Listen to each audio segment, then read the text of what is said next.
everyone! This week we are working on realistic fiction. So this is still fiction, meaning made up stories, but this week it's realistic, so it could happen in real life. Realistic fiction can happen in real life.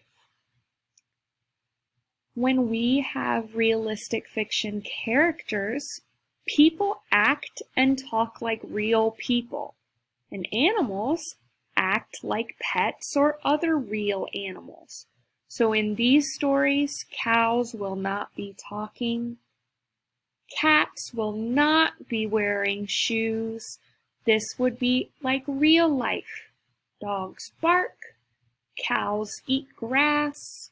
That would be what the animals would be doing. The people will act and talk like real people.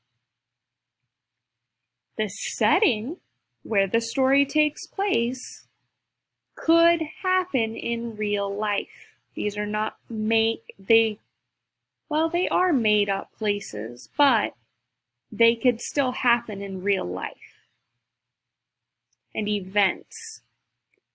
Events that happen within a story in realistic fiction can happen in real life.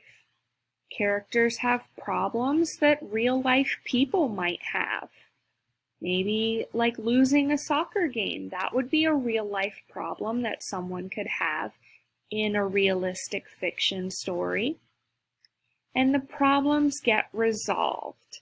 Usually there is a nice, happy ending, or at least they fix their problem. Like maybe they won the next soccer game.